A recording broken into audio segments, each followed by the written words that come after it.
স্বামী যখন অন্য নারীতে আসক্ত হয়ে পরকীয়া করে তখন একটি মেয়ের উপর দিয়ে কি চলে সেটাই বোঝানো হয়েছে আজকের মুভির কাহিনীতে। আর এই পরকীয়া করার জন্য স্বামীকে শাস্তি দিতে মেয়েটি যা করলো তা দেখলে আপনারও মাথা ঘুরে যাবে। তো চলুন মুভির কাহিনীটি শুরু করা যাক। সিনেমার শুরুতেই নিক তার বোন মার্গুর সাথে দেখা করতে তার বাড়ি যায় এবং জানায় আজকে তার পঞ্চম বিবাহ বার্ষিকী। এরপর ফ্ল্যাশব্যাকে দেখা যায় 5 বছর আগে নিক তার বর্তমান স্ত্রী অ্যামির সাথে একটি পার্টিতে পরিচিত হয়। এরপরে তারা প্রেমে পড়ে যায় এবং বেশ ফুর্তি করে। নিক মার্গুর সাথে কথা বলা অবস্থায় তার প্রতিবেশীর কাছ থেকে একটি ফোন কল পায়। নিক বাড়িতে ফিরে তার স্ত্রী অ্যামিকে খুঁজে পায় না এবং তার বিভিন্ন আসবাবপত্র ভাঙ্গা দেখতে পায়। তারপর সে পুলিশকে ফোন করে। এরপরে ডিটেকটিভ রন্ডা এবং প্যাট্রিক এসে তার বাড়িতে ইনভেস্টিগেশন শুরু করে। রন্ডা অ্যামির রুমে গিয়ে অ্যামেজিং অ্যামি নামে একটি কার্টুন ম্যাগাজিন দেখতে পায়। সে বলে সে ছোটবেলায় এই বইগুলো খুব পছন্দ করত। তারপর রন্ডা বুঝতে পারে এই অ্যামেজিং অ্যামি হচ্ছে নিকের স্ত্রী। অ্যামির জীবনের উপর খুব ছোটবেলা থেকে একটি কার্টুন আর্টিকেল বের হতো,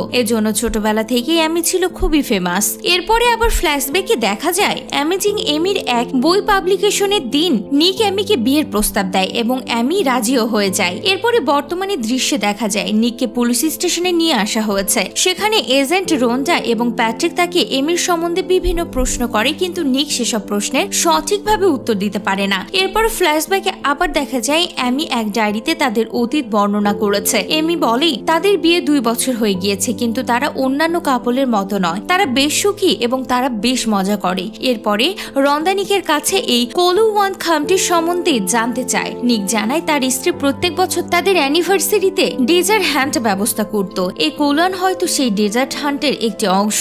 তারপর তারা কোলুয়ান সমাধান করে নিকের কাজের অফিসে কোলডু এর খাম খুঁজে পায়। এরপর রন্ডা নিকের অফিসে একটি অন্তর্বাস খুঁজে পায়। রন্ডা বুঝতে পারে নিকের অন্য মেয়েদের সঙ্গেও সম্পর্ক ছিল। এরপর আবার ফ্ল্যাশব্যাকে দেখা যায় নিক এবং এমির জীবন অন্যান্য কাপলের মতো বিরক্তিকর হয়ে গিয়েছে। এরপরে এমিকে খোঁজার জন্য একটি সার্চ পার্টি আয়োজন করে তার বাবা মা। সেদিন রাতে নিক তার বোন মার্গুর বাসাতে গিয়ে থাকে এবং গভীর রাতে তার সাথে একটি মেয়ে দেখা করতে আসে।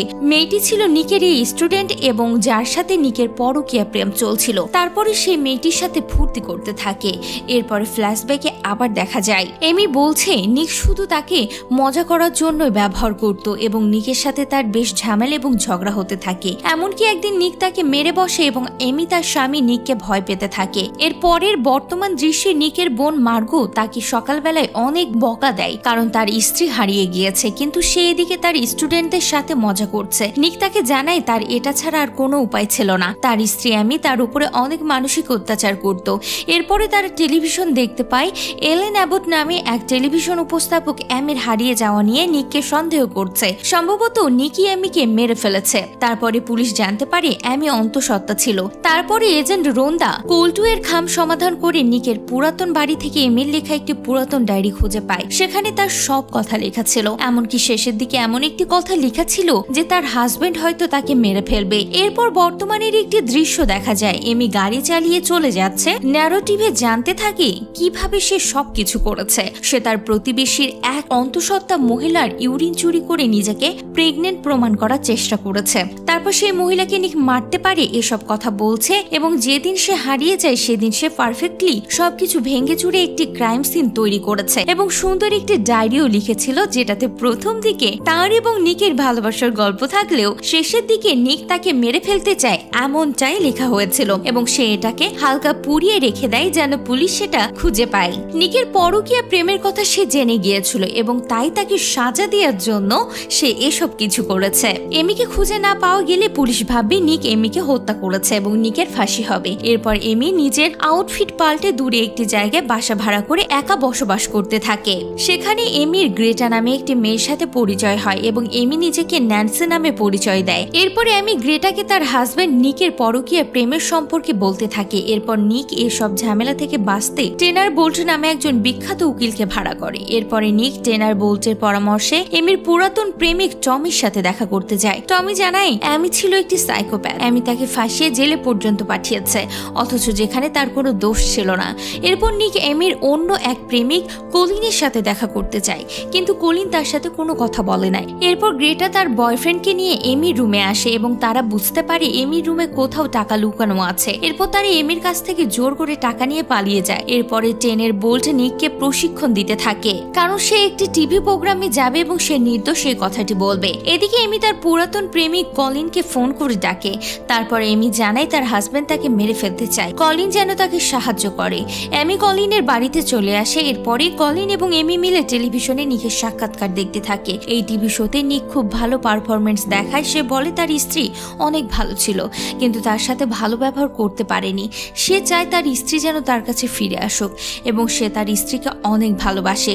এটা শুনে এমি খুবই ইমপ্রেসড হয়ে যায়। এদিকে কলিন এমির সাথে সম্পর্ক করতে চায়, কিন্তু এমি রাজি হতে চায় না। এদিকে এজেন্ট রোন্ডা নিককে ইনভেস্টিগেশনে বিভিন্ন প্রশ্ন করতে থাকে এবং বুঝতে পারে সে ভালো মতো ফেসে গিয়েছে, কারণ পুলিশ ভাবতে শুরু করেছে এমি মারা গিয়েছে এবং এই মার্ডার নিকই করেছে। এদিকে এমি কলিনকেও ফাঁসানোর চেষ্টা করতে থাকে এবং এমি বিভিন্ন প্ল্যান সাজাতে থাকে।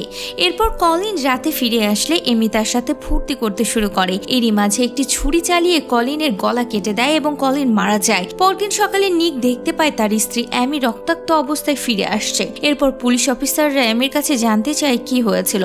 এমি তখন জানায় তাদের বিয়ের অ্যানিভার্সারির সকালে কলিন তাদের বাসাতে আসে এবং এমিকে কিডন্যাপ করে নিয়ে যায় এবং কলিন এমিকে তার বাড়িতে আটকে রাখে। সে জানায় কলিন তাকে বেঁধে রেখেছিল এবং ফিজিক্যাল টর্চার করে। তারপর সে কোনো উপায় না দেখে কলিনকে মেরে সেখান থেকে বের হয়ে আসে। এদিকে প্যাট্রিক জানায় এমি কলিনের গলা ছুরি দিয়ে কেটে দিয়েছে। নিক তখন বলে এমির হাত যদি সবসময় বাধাই থাকতো তাহলে সে কি করে একটি ছুরি পেল। এরপরে এমি তার হাজব্যান্ড নিকের সাথে তাদের বাসাতে ফিরে আসে। নিক এমিকে বলে তুমি একটা লোককে মেরে ফেলেছো। তখন এমি জানায় সে তার হাজব্যান্ডকে বাঁচানোর জন্য মেরেছে, কারণ সে যদি কলিনকে না মারতো এবং সে যদি ফিরে না আসতো তাহলে তার হাজব্যান্ডকে তার হত্যার দায়ে ফাঁসি হয়ে যেত। তারপরে এমি নিকের সাথে বিভিন্ন প্রোগ্রামে খুশি থাকার অভিনয় করতে থাকে। নিক লন্ডাকে জানায় এমি স্বীকার করেছে সে কলিনকে হত্যা করেছে, কিন্তু লন্ডা তাকে বলে এই কেসটি ক্লোজ হয়ে গিয়েছে এবং তার কাছে কোনো প্রুফও নেই। এদিকে এমি আরো বেশি ফেমাস হয়ে যায়। এদিকে নিক তার এই সাইকোপ্যাথ স্ত্রীর সাথে একসাথে রাতে থাকতেও ভয় পায়, তাই সে আলাদা ঘুমায়। এরপরে এমি নিককে জানায় সে এখন প্রেগনেন্ট। তখন নিক বলে সে তো এমিকে ছুঁয়েও দেখেনি। তখন এমি জানায় নিক যখন হস্তমৈথুন করে ফেলে দিয়েছিল সেখান থেকে এমি তার স্পার্ম কালেক্ট করে প্রেগনেন্ট হয়ে গিয়েছে। এটা শুনে নিক খুবই রেগে যায়। নিক বলে এভাবে নিজেদের নিয়ন্ত্রণ করার অর্থ কি, একে অন্যকে কষ্ট দেওয়ার মানে কি। তখন এমি বলে এটাই হলো বিবাহিত জীবন। এরপরে টেলিভিশন উপস্থাপক এলেন আসে। তারপর নিক ও এমির ইন্টারভিউ নেয়। সেখানে নিক জানায় সে বাবা হতে যাচ্ছে এবং এলেন নিক ও এমিকে কনগ্রেচুলেশন জানায়। এভাবে নিক তার এই সাইকোপ্যাথ স্ত্রী এমির সাথে নিজের ইচ্ছার বিরুদ্ধে জীবন কাটাতে থাকে। আর মুভিটি এখানেই শেষ হয়ে যায়।